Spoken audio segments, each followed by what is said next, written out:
Austin's Animals. After reviewing the Bucky O'Hare Jenny figure, I have yet to find a more perfect action figure. I have scoured the land everywhere, looking for any figure that could be comparable. But no, I am convinced I have found perfection. Until... wait, maybe... the most perfect figure, it's... another Jenny?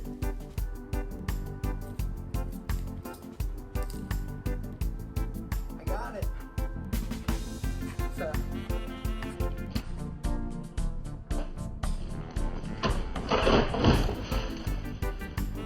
This leaves me with no choice but to review this variant figure of First Mate Jenny.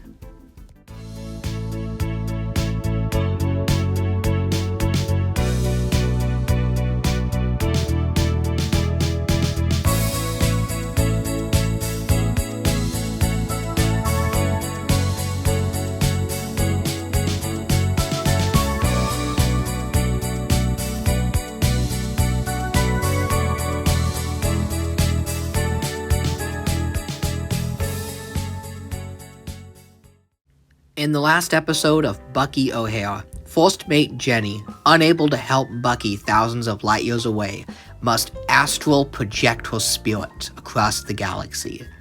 This is the source of this variant figure of First Mate Jenny released by Boss Fight Studios. I should note that if you didn't watch my review on the first Jenny figure, you probably should, because that figure is just awesome. And plus, I give a little bit of insight into who Jenny and what Bucky O'Hare is. But let's just get right to the figure today, which again has another beautiful card back. The art on this one was drawn by the late great Neil Adams, and this was one of the last things he worked on, so God bless you, Neil, you did some really good stuff. And yeah, the figure just absolutely pops on the card. Compared with the other Jenny card, it's different enough that you'll want to display both cards. They could have reused the same card art, but they didn't, which is nice. And looking on the back, we have the second wave of the Bucky O'Hare figures displayed, since this figure did come out a little later. One thing I did notice is it says collect them all here, and on the other one, the text is totally glitched.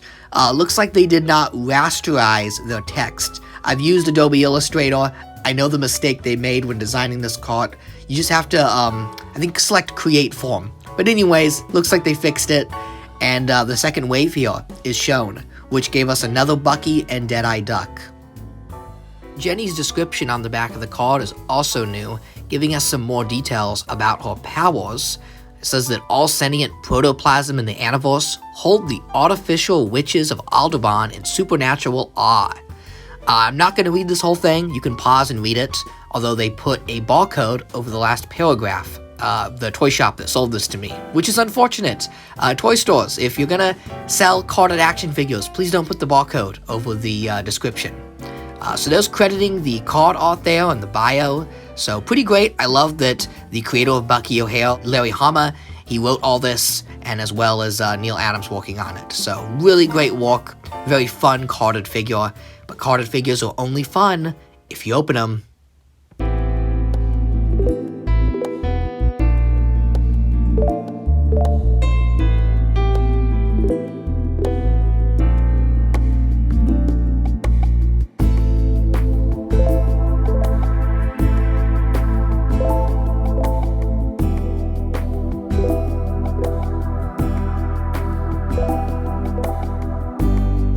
And here we have Astral Projection Jenny. And right out of the box, this figure had some serious problems. The leg was slightly longer than the other, the right leg than the left leg, and I wondered what was going on here. So I had to do what is called a boil and pop in the toy collector scene, where you kind of put the figure in boiling hot water and you had to pop that socket back in. So the leg socket, it did pop back in fine, but when it did pop in, the joint now is not working. It's like it's stuck. So the left leg bends fine, but the right leg will not bend at all. It feels like it's gonna snap. And that really goes for the articulation of the whole figure. Jenny is translucent, she's clear, but unfortunately that means they used a different type of plastic than the other one, and she feels way brittler and more spindly. Something I said about the first figure is how durable she felt. This one, unfortunately, I can't say the same. She does feel like a collector action figure. You can pose her and, play with her and for pictures, but unlike the first figure, I would not give this to a kid. She would probably snap. But she does have all the articulation of that first figure, the wonderful tail joint and the wonderful legs and hands. Everything moves, articulation everywhere. What's to complain about there? And the legs do look really cool and clear, I will note that. The whole sculpt here looks great, she just pops. I do love this kind of ghostly look they've given her. It definitely works. I think the biggest change to this figure comes in the head, which has been given a completely new paint job. The face in particular, I actually think the smiling head looks a lot better. If you compare it with the first one, you can see they didn't paint the inside of the mouth. But this one they did. It's got a different color than the face, so it pops and it looks a little more clear. Blue highlights color Jenny's hair, and it does give a little bit more color to the hair. I'm not sure which one I like more, the solid white hair or the blue highlights. I think both are good and each make the figure stand out. And by the way, I just love how much hair they gave her. The outfit also looks pretty good. My only complaint is that it's not clear enough. I was hoping they'd make it a little more clear. See, it looks similar to the one they've already made. But the rest of her is clear. You can see the hands, and if you look at the back, I mean, she is pretty see-through. The translucent legs are definitely the highlight of this figure's sculpt, and I do wish she was fully translucent. I think a solid color without any paint, just a completely clear Jenny figure would have looked great. But as she is, she still does look good, got a lot of personality in the head and face sculpt, and she stands well on her own. The tail is used as the stand, just like the other Jenny. And here's our other Jenny, so you can see both side by side. Another big difference is the gem at the top of her head is now blue. So here's both Jennys. Which one do you like more? Let me know. I'm still leaning on the original. Nothing's gonna beat the colors that just pop and that shiny silver. I will say the armor on this one doesn't pop as much as the other. But I'm happy we at least have two Jennys.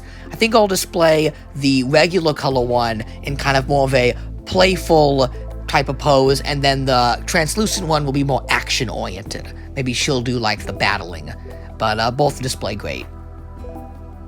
And accessories are really good on this figure. Just like the other Jenny, we get a bevy of accessories. Pretty much the same stuff, just in different colors. We get lots of different sets of hands, alternate faces that swap out. There's the devil fist hand that I'd mentioned in the review for the first figure. I really liked that one. And the face plates are actually something that benefit a lot from this. I already mentioned, but the teeth being painted different from the head, it helps a lot. It makes the face seem a bit more cohesive and not blend together as much.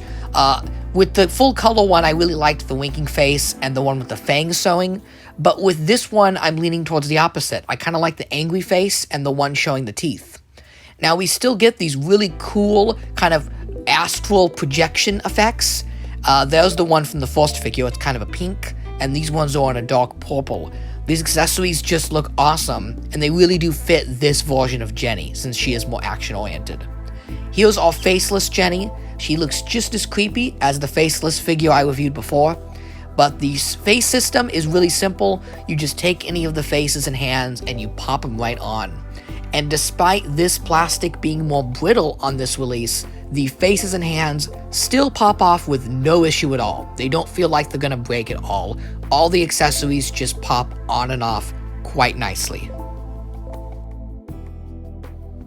Double the Jenny means double the accessories, and one benefit of buying this second release is that you get more action effects to use.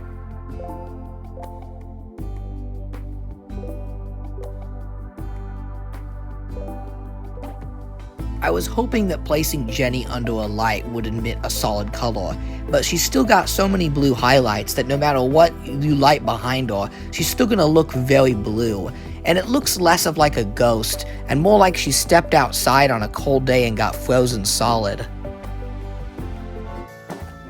Jenny, I've picked out a Christmas tree that's the size of my heart. Small and tiny. Bucky, I think I'm frozen. I can't move.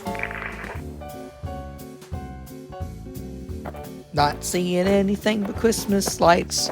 Have to enjoy Christmas by myself. Bucky? So yeah, I had to buy a Bucky O'Hare.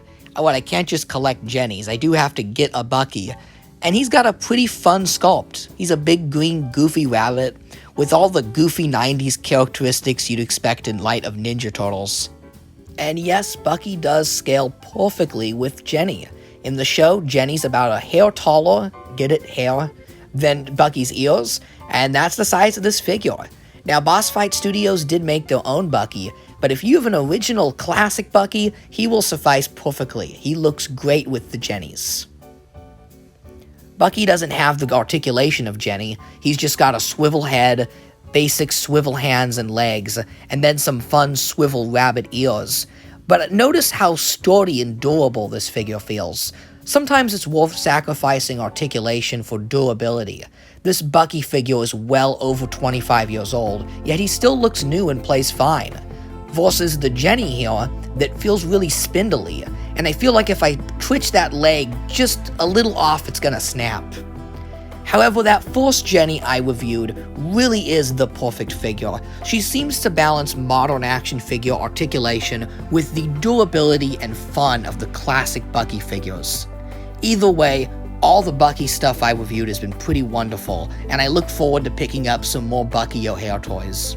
If you haven't looked into collecting some Bucky O'Hare, it's a really fun line for furry and anthro collectors. There's a lot of fun animal designs. Now, Jenny is my favorite, and that's why I had to pick up two of her. And I will say, look at Bucky. What an absolute pimp to have both Jennies. He's a lucky man. Ultimately, the Astral Projection Jenny isn't so much of a toy as the first Jenny is, but she still photographs great, so let's enjoy some photos.